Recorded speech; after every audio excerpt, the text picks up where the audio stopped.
बच्चों, पिछली क्लास में हमने देखा simple microscope that can magnify the image और हमें विजिबिलिटी अच्छी मिलती है। लेकिन टाइनी ऑब्जेक्ट को बड़ा करके और बड़ा करके देखने में ज्यादा हेल्प नहीं कर पाता सिंपल माइक्रोस्कोप। इसलिए हम यूज करते हैं कंपाउंड माइक्रोस्कोप। क्या करेगा? If there is any one tiny object, so that tiny object suppose dot one time and that can be magnified by 1 time, 2 time, 3 time, 4 time, 5 time, 6 times, 7 times, है ना? And that should be in the order of 1000 times larger, so that आप बहुत छोटी छोटी चीजों को देख सकते हैं। आमतौर पे ऐसी छोटी चीजों को हम माइक्रोस्कोपिक पार्टिकल या माइक्रोस्कोपिक ऑर्गेनिज्म बोलते हैं, like a cell, like a bacteria, आप जानते हो। और इसलिए अब एक छोटे लेंस से काम नहीं चलता। एक छोटे लेंस के साथ, स्मॉल फोकल लेंथ के लेंस के साथ एक और भी लेंस हम लगाते हैं, है ना? लेकिन अभी भी प्रयास ये रहता है कि फोकल लेंथ ज्यादा बड़ा नहीं करना। जैसे पहले फोकल लेंथ स्मॉल रखते थे तो मैग्निफिकेशन हाई रहता था। इन द सेम मैनर हमें अभी भी फोकल लेंथ बहुत बड़ा नहीं करना। तो एक तरफ ट्यूब के छोटा सा लेंस रखेंगे और एक और थोड़ा उससे बड़ा लेंस रखेंगे। जो ऑब्जेक्ट के सामने होता है दैट इज कॉल्ड ऑब्जेक्टिव, और जहां पर हम अपनी आंखें रखते हैं, यहां मैं अपनी आंख रख रहा हूं, तो this will be what? Eyepiece. And eyepiece behaves as what? Simple microscope. जहां पर आप अपनी आंखें रखोगे that will act as simple microscope. So compound microscope को आप डिफाइन करोगे तो कहोगे a combination of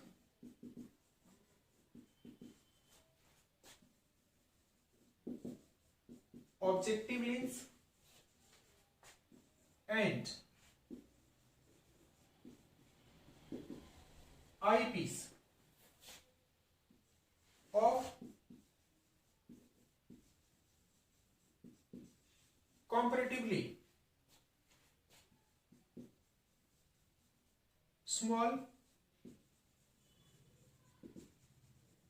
and medium focal length to magnify image in order of 1000, हजार के ऑर्डर में 1000 गुना, 2000 गुना भी कह सकते हो। तो 1000 के ऑर्डर में आप इसको मैग्नीफाई कर सकें तो उस केस को हम करें कंपाउंड माइक्रोस्कोप। आप कैसे देखना चाहते हो?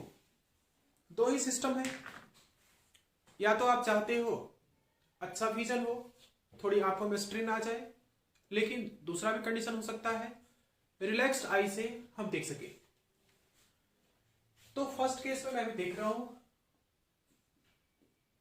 मैं आपको बता रहा हूं डिस्टिंक्ट विजन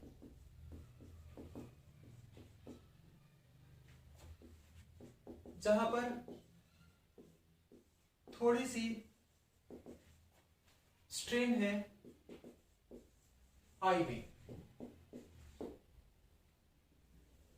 आई को एकोमोडेट करना पड़ता है, accommodation in terms of physics. तो कौन यूज कर रहा है? मैं यूज कर रहा हूं, आप यूज कर रहे हो।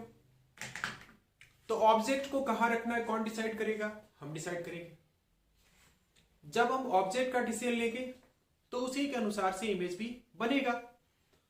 अब जो आई पीस और ऑब्जेक्टिव को हम रख रहे हैं उसमें ऑब्जेक्ट को ऑब्जेक्टिव के फोकस से थोड़ा सा दूर रखना है।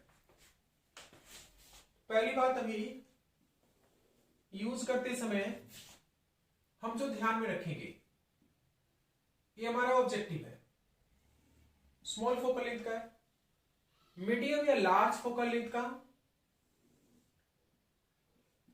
इसके कंपैरिजन में थोड़ा बड़ा फोकल लेंथ का आई पीस है। देखो जरा, यहां पर मान लो फोकस है ऑब्जेक्टिव का,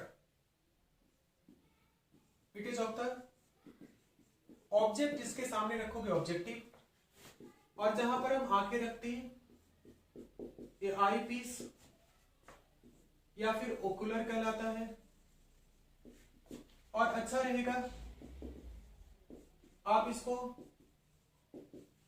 सिंपल माइक्रोस्कोप कहें, जहां पर आप अपनी आंखें रखेंगे आपके लिए सिंपल माइक्रोस्कोप है, तो ज्यादा बेटर टर्म है। इट इज फोकस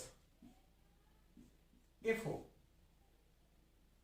ऑब्जेक्ट को थोड़ा सा फोकस से स्लाइटली अवे रखना है। ये भी ऑब्जेक्ट हमने रखा, light ray parallel to principal axis passes from the focus, another light ray passes from the optic center, and there is formation of what? Image B dash A dash. This is suppose focus of the eyepiece. It is again focus of the eyepiece. So object distance you can say u naught, image distance you can say v naught, and their angle formation is what? Alpha.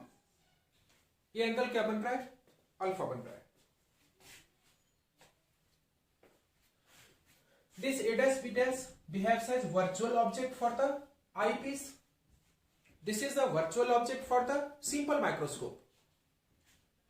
So light rays, one of them pass from the optic center, other will pass like this through the focus, and here you can keep the eyes. You can keep here eyes. So what you are trying? You are trying to get the image. Where you are trying to get the image? At the least distance of distinct vision. B double dash, A double dash. You are trying to get the image at 25 centimeter. So you are trying to get the image at D, and D is equal to 25 centimeter. That's why you are keeping the initial object just away from the focus of the objective, so that the image formed by the objective should be in between the optic center and focal length. In such condition you will get the image at 25 centimeter. But if the image is formed at the FE, final image formation will take place at the infinity. और infinity पे बनेगा, काफी large distance पे बनेगा। इसका मतलब क्या है? That means eyes are relaxed. लेकिन अभी relaxation की बात नहीं है, अभी distinct vision है, थोड़ा strain लेना है आंखों में।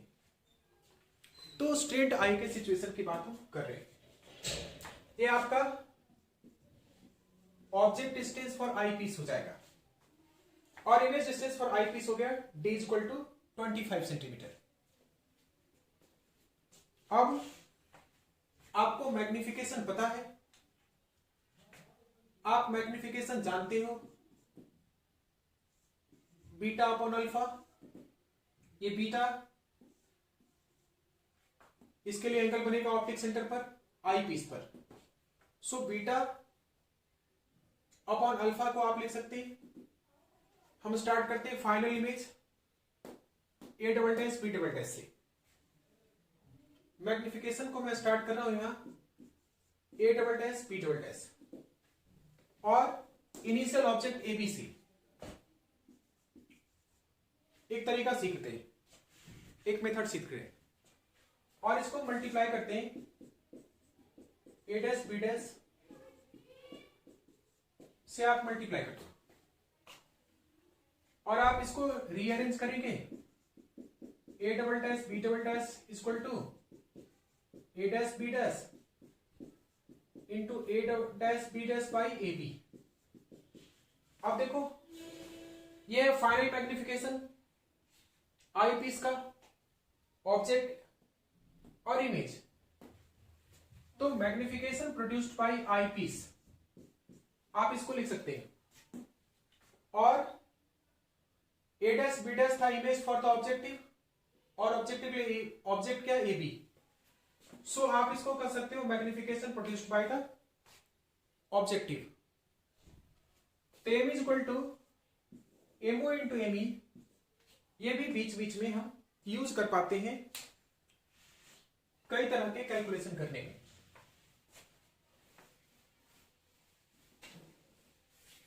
अब इसके बाद आ जाइए आई पीस कैसा बिहेव कर रहा है सिंपल माइक्रोस्कोप की तरह। सो सिंपल माइक्रोस्कोप के केस में मैग्निफिकेशन कितना होता था? फॉर सिंपल माइक्रोस्कोप मैग्निफिकेशन था 1 प्लस डी बाई एफ और आई पीस है तो हम इसको एफ ही लिख सकते हैं। For I piece focal length will be F ही। इसके लिए इनटू क्या बच जाएगा? एमओ के लिए क्या लिख सकते हो?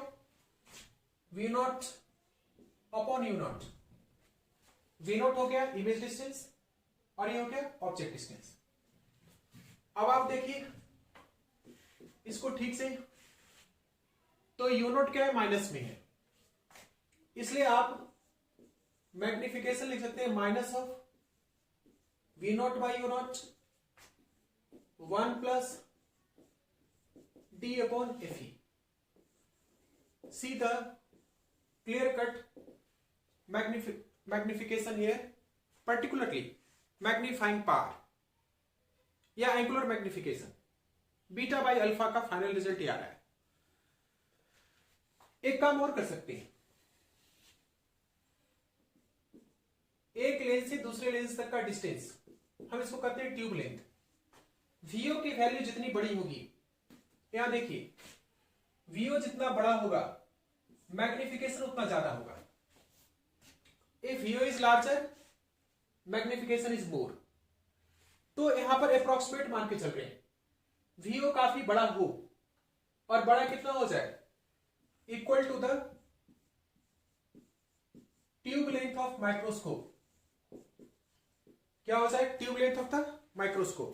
जैसे हमने कहा था कि ट्यूब है, यहां पर आप ऑब्जेक्टिव रख रहे हो, यहां पर आई पीस रख रहे हो, तो इन दोनों के बीच का लेंथ ट्यूब लेंथ हो जाएगा।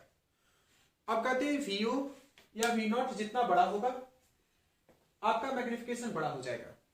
तो getting high magnification you can write what, है ना? कंसिडर करिए V naught equal to for length of the tube. और दूसरी बात, ये ऑब्जेक्ट ठीक फोकस के पास हो, ऑब्जेक्ट ठीक फोकस के पास है, so that is equals to what? Focus of objective. ऐसे कंडीशन में मैग्निफिकेशन इक्वल टू आप लिख सकते हैं, फोकस आप माइनस में ले रहे हैं, ध्यान रखिए कॉन्वेक्स लेंस का कौन सा फोकस ले रहे हैं?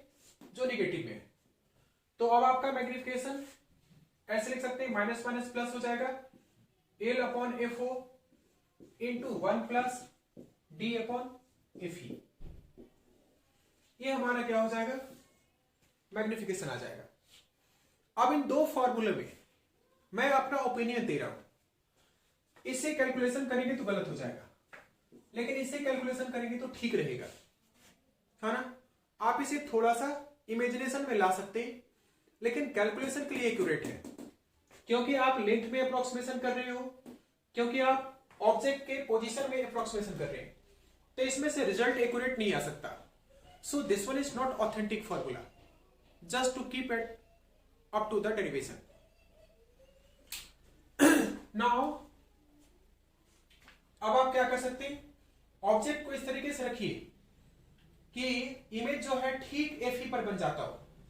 जब ठीक Fe पर बनेगा, यानी सिंपल माइक्रोस्कोप या आई पीस के फोकस पर बनेगा, तो फाइनल इमेज बन जाएगा कहां पर, इन्फिनिटी पर. और ऐसे केस में आपके आंखों पर कोई स्ट्रेन नहीं पड़ने वाला. अब जरा मैंने तो डायग्राम मिटा दिया, आपसे कोई कहता है ट्यूब लेंथ कितना, देखिए जरा ध्यान से. तो अप्रोक्सीमेट फॉर्मूला में क्या लिखा आपने, अप्रोक्सीमेट फॉर्मूला में microscope tube length,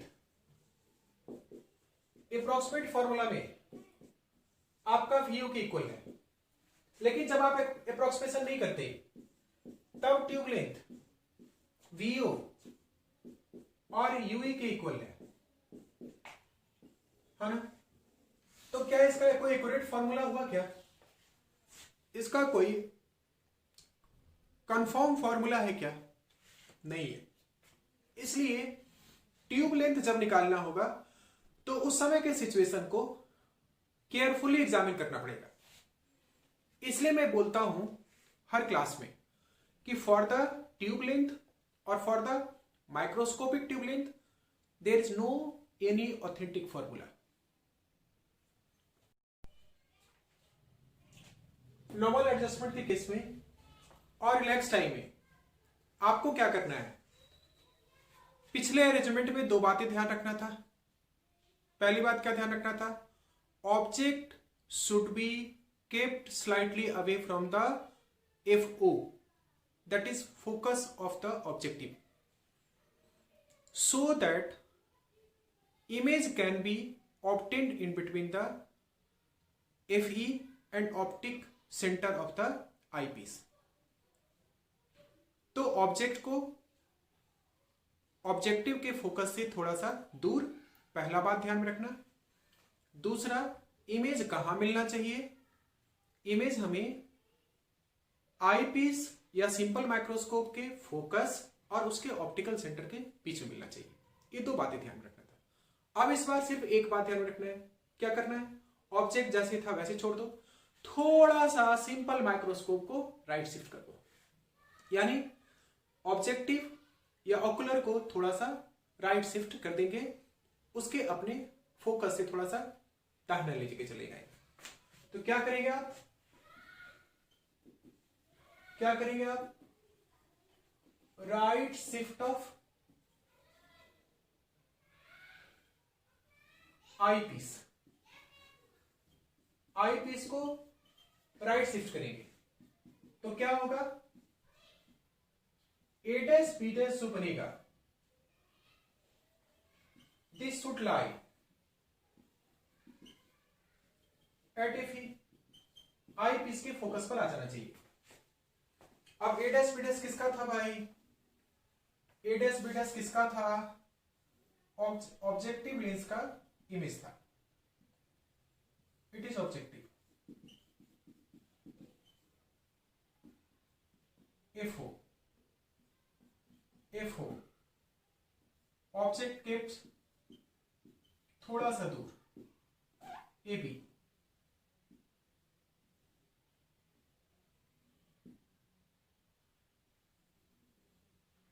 image is formed, B dash C dash कहां इमेज बन रहा है, exactly take the image on the FE, ठीक FE पर लेना है. Now this is what, this is eyepiece और सिंपल माइक्रोस्कोप. ये आई पीस है,